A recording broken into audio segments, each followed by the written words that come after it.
बंधु माने आजिर एही कार्यक्रम को आपण मानक स्वागत। आजिर एही कार्यक्रमटी वृष राशि व्यक्ति विशेष मानक पई बहुत गुरुत्वपूर्ण अटे। तो आपणकर जदि वृष राशि होइथाय तेबे भिडियोटी को स्किप न करी थरे मात्र शेष पर्यंत निश्चय देखंतु। बंधु माने 29 मार्च को एक विशाल महासंजोग हेबाको जाउछि। कारण एही 29 मार्च को वर्षर प्रथम सूर्य पराग पड़िबाको जाउछि एवं एही 29 मार्च रे शनिदेव मध्य निजर राशि परिवर्तन करबाको जाउछंती। कुंभ राशि रु मीन राशि को प्रवेश करबाको जाउछंती। तेबे बंधु माने शनिदेव 2.5 वर्ष रे थरे निजर राशि परिवर्तन करिथांती। मात्र चलित वर्ष गोटिए दिन रे ही सूर्य पराग लागिबाको जाउछि एवं एही दिन शनि चलन मध्य हेबाको जाउछि। चैत्र अमावास्या शनिवार दिन अर्थात मार्च 29 तारिख दिन एही महासंजोग हेबाको जाउछि। तो बंधु माने एही जो सूर्य पराग लागिबाको जाउछि ताहा आमर भारत रे दृश्यमान हेबो नाही।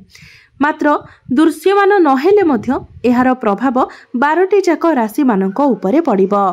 तो ए सबुर प्रभाव रे एही 29 मार्च परठारु आपणक जीवन रे एक विराट बड़ परिवर्तन हेबो। तो आपणक जीवन रे केउ सब परिवर्तन हेबो से विषय रे आजिर एही वीडियो रे आमे माने विस्तार भाबरे आलोचना करिबा।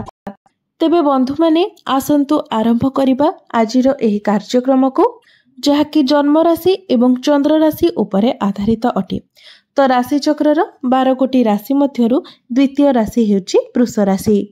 तेबे आसंतु जानिबा जे शनिकर एही महापरिवर्तन वृष राशिर व्यक्ति विशेष मानक पई किपरि रहिबो। तेबे 29 मार्च 2025 को शनिदेव आपणकर एकादश भावरे प्रवेश करिवे एवं जेतेबेले शनिदेव आपणकर एकादश भाव को आसीबे तो 2.5 वर्ष पर्यंत आपणकर एकादश भावरे ही रहिबे। तेबे बंधु माने एकादश भावटी होइथाय लाभर भाव, इनकम रो भाव एवं इच्छा पूर्तिर भाव। तेबे शनिदेव हेउछंती आपणकर नवम एवं दशम भावर अधिपति। तो नवम एवं दशम भावर अधिपति होई शनिदेव आपणकर एकादश भावरे गोचर करिवे। तो शनिदेव जेतेबेले आपणकर एकादश भावरे गोचर करिवे तो शनिकर दृष्टि आपणकर प्रथम भाव, पंचम भाव एवं अष्टम भाव उपरे रहिबो। तेबे शनिदेव जेहेतु आपणकर भाग्य भावर अधिपति अटंती तो 29 मार्च परे आपणकर भाग्य रे लाभ पाइबे। अर्थात भाग्य भावर अधिपति होई शनिदेव जेतेबेले आपणकर लाभ स्थान रे गोचर करिवे तो आपणको अनेक दिगरु लाभ प्राप्ति हेबो। तो आपण जदि किछि लुहा जातीय बिजनेस करबा पई चाहुथिले, ऑयल गैस ए सबुर बिजनेस करबा पई चाहुथिले किबा किछि मेसिन किना किने करबा को चाहुथिले तो ए सबुरे आपणको सफलता मिलिबो। कारण वृष राशि पई शनि हेउछंती जोगकारक ग्रह एवं कुंडली रे सबुठारु अधिक शुभ स्थान एकादश भाव को ही माना जाय थाए। आपणकर एकादश भाव रे कोनोसी भी ग्रह केबे भी अशुभ फल प्रदान करि नथांती। एकादश भाव को जो भी ग्रह आसंती से आपणको शुभ फल ही प्रदान करिथांती एवं शनि मध्य आपणको एठारे लाभ प्रदान करिवे।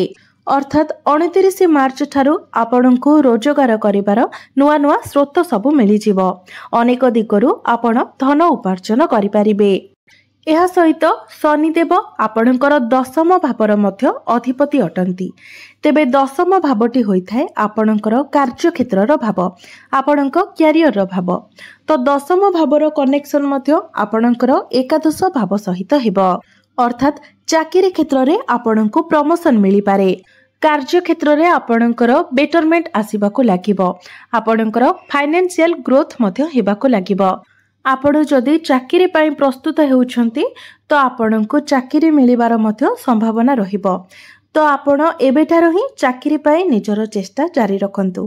कारण इंटरव्यू पाई आपणको पाखको कॉल आसी पारे किबा आपणकर चाकरी रे मध्य परिवर्तन होई पारे जहाकि आपणको लाभ प्रदान करिबो।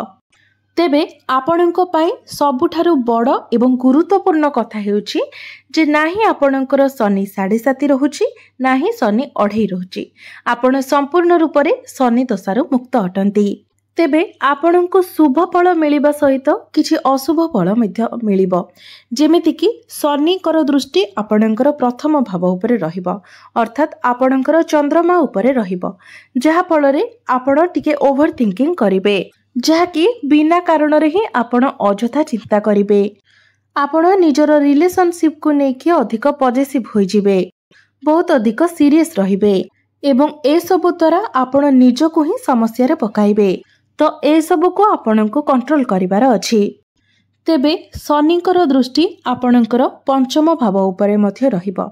तेबे पंचम भावटी होइथाय आपणकर शिक्षार भाव, प्रेम जीवनर भाव एवं आपणकर संतानर भाव।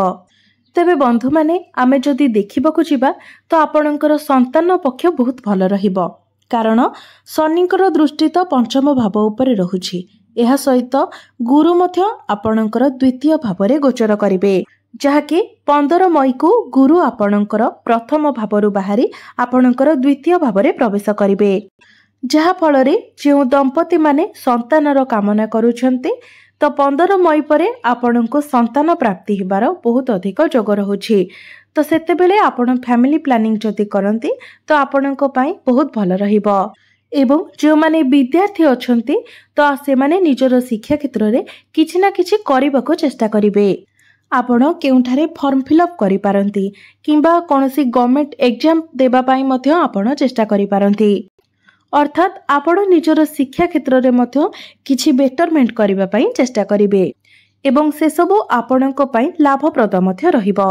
शनि जेहेतु कर्मकारक ग्रह अटंती एवं शनिकर दृष्टि जेतेबेले आपणको पंचम भाव उपरको रहिबो तो निश्चित भावरे पाठ पढ़ारे आपण परिश्रम करिवे एवं परिश्रम करी सफलता मध्य पाइबे, कारण शनिदेव जेहेतु आपणकर नवम एवं दशम भावर अधिपति होई आपणकर पंचम भाव को देखिबे तो निश्चित भावरे आपण पाठ पढ़ा रिलेटेड जहाँ भी करिवे सेथिरे आपणको सफलता मिलिबो। एहा व्यतीत शनिदेवंकर दृष्टि आपणकर अष्टम भाव उपरे मध्य रहिबो, जहा फलरे आपण प्रत्येक जिनिस को भल भाबरे जानिबार जिज्ञासा रखिबे। जो माने रिसर्च लाइन रे अछंती सेमानको पई एहा बहुत शुभ फल प्रदान करिवो। एही समय रे आपण किछि गभीर ज्ञानर अध्ययन करि पारंती, जेमिति कि ज्योतिष विद्या हेउ, तंत्र मंत्र हेउ, एही सब रे आपण रुचि रखिबे, अर्थात आपणकर मैच्योरिटी लेवल बढ़िबो, आपणक मध्यरे ज्ञान बढ़िबो, सब किछि जानिबार जिज्ञासा मध्य बढ़िबो। एहा व्यतीत जेहेतु शनिकर दृष्टि आपणकर पंचम भाव उपरे रहिबो तो पंचम भावटी जेहेतु आमर प्रेम जीवनर भाव होइथाय, तेणु आपण जहाँक सहित रिलेशनशिप रे अछंती तांकर स्वभाव रे आपण किछि परिवर्तन देखिबाको पाइबे, तांको मध्यरे आपण टिके जिद्दी स्वभाव देखिबाको पाइबे। सेथि पई ए सब रे आपणको ही एडजस्ट करिबाको पड़िबो, कारण जदि किछि नेगेटिव रहुछि तो सेतिरे पॉजिटिव मध्य रहिबो एवं जदि किछि पॉजिटिव रहुछि तो सेतिरे किछि नेगेटिव मध्य रहिबो। तेबे मने रखंतु शनिकर एही महापरिवर्तन आपणको अधिक शुभ फल प्रदान करिवो, जेहेतु शनि आपणको पई जोगकारक ग्रह अटंती। नेगेटिव आपणको पई केवल एतिकी रहिबो जे आपणको बेसी ओवर थिंकिंग करिवार नाही। छोट छोट कथा को नेकी आपण टिके बेसी सेंटिमेंटल होई जिवे, जाहाकू के आपणको कंट्रोल करिवार अछि एवं आपणको प्रेम जीवन रे आपणको आपणकर बाणी उपरे नियंत्रण रक्षा करिवार अछि। मात्र आमे जदि देखिबा तो आपणकर कैरियर को नेकी, आपणकर शिक्षा को नेकी, आपणकर फैमिली प्लानिंग हेउ, आपणकर कोनोसी इच्छा हेउ, एई सब क्षेत्र रे आपणको अधिक शुभ फल मिलिबो। आपणकर कोनोसी गोटे बड़ इच्छा पूर्ण होई पारे एवं कैरियर रे मध्य आपणकर बहुत किछि पॉजिटिव चेंजेस हेबो। आपण जदि ट्रांसफर पाई चाहुतिले तो आपणकर ट्रांसफर मध्य होई जिवो। आपणकर दशम भावर कनेक्शन एकादश भाव सहित हेउथिबा हेतु आपण निजर काम को फोकस करिवे, आपण निजर लक्ष्य निर्धारित करिवे, निजर काम कार्य को नेकी आपण सीरियस मध्य हेबे। तेबे बंधु माने आपण माने जानि रखिबा उचित जे दीर्घ 30 वर्ष परे शनिदेव आपणकर एकादश भाव को आसुछंती। तो शनिकर एही महापरिवर्तन फलरे जे 2.5 वर्ष शनि आपणकर एकादश भाव रे रहिबे तो एही 2.5 वर्ष रे आपणको बहुत किछि फाइनेंशियल प्रॉफिट हेबाको जाउछि, आपणकर फाइनेंशियल ग्रोथ हेबाको जाउछि। अनेक दिगरु आपणको धन प्राप्ति हेबाकु जाउछि। तेबे बंधु माने यह तो थिला शनिंकर परिवर्तन फल रे आपणको जीवन रे केउ सब परिवर्तन हेबो, आपणको जीवन रे कोन सब घटना गुड़िक घटिबो। तो एबे आसंतु जानि नेबा किछि प्रतिकार विषय रे, जो प्रतिकार गुड़िक करबा द्वारा आपणको अधिक शुभत्व प्राप्ति होई पारिबो एवं जहा किछि अशुभत्व रहुछि से सब आपणकर खंडन होई जिवो। तेबे सेथिपाई आपण प्रत्येक दिन गायत्री मंत्रर 108 थर जप करंतु। एहा सहित प्रत्येक दिन आपण हनुमान चालीसार पाठ करंतु एवं प्रत्येक दिन आपण शुक्रंकर बीज मंत्र मध्य 108 थर जप करंतु एवं प्रत्येक दिन आपण उदित सूर्य को तंबा पात्र रे जलार्घ्य अर्पण करंतु। निश्चित भाबरे आपणको अधिक शुभत्व प्राप्ति हेबो एवं समस्त अशुभत्व गुड़िक खंडन होई जिवो। तेबे बंधु माने आपणकर जीवन मंगलमय हेउ, एहा ही ईश्वरंक निकटरे मोर प्रार्थना। धन्यवाद।